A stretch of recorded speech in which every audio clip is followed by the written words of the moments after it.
കേട്ടാലോ? കഥയുടെ പേരാണ് കഴുതയുടെ സൂത്രം. ഒരിടത്ത് ഒരു ഗ്രാമത്തിൽ ഒരു കഴുത താമസിച്ചിരുന്നു.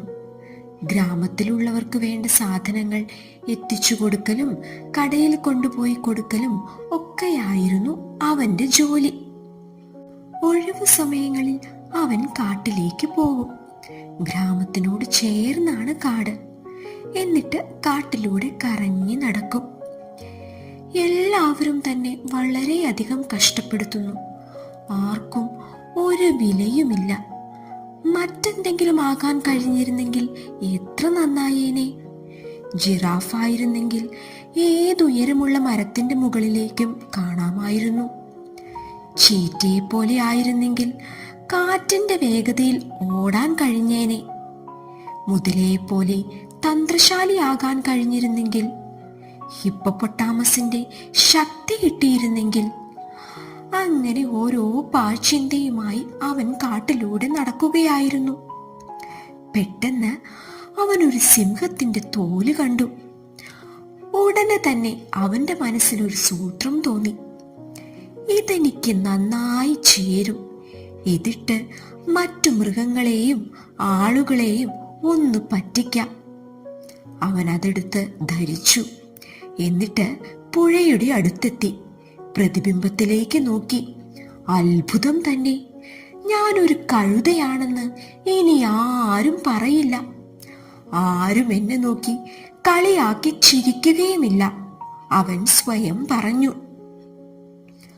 അവൻ കാട്ടിലൂടെയുള്ള നടത്തം വീണ്ടും തുടർന്നു. അവനെ കണ്ട മറ്റു മൃഗങ്ങൾ പേടിച്ച് അവനിൽ നിന്നും ഓടിയകന്നു.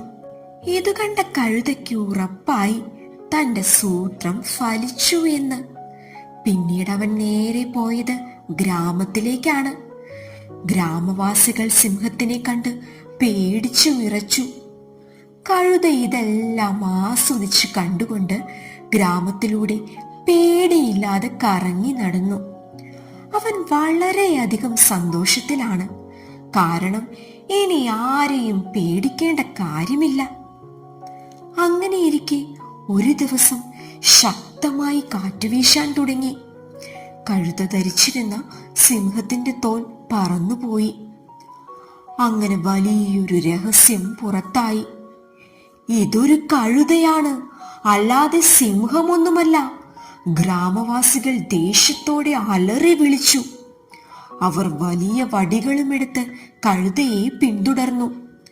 കഴുത ജീവനം കൊണ്ട് ഓടടാ ഓട്ടമോടി. പക്ഷേ ജീവൻ രക്ഷിക്കാനുള്ള ആ ഓട്ടത്തിലും അവന്റെ മുഖത്തൊരു ചിരിയുണ്ടായിരുന്നു.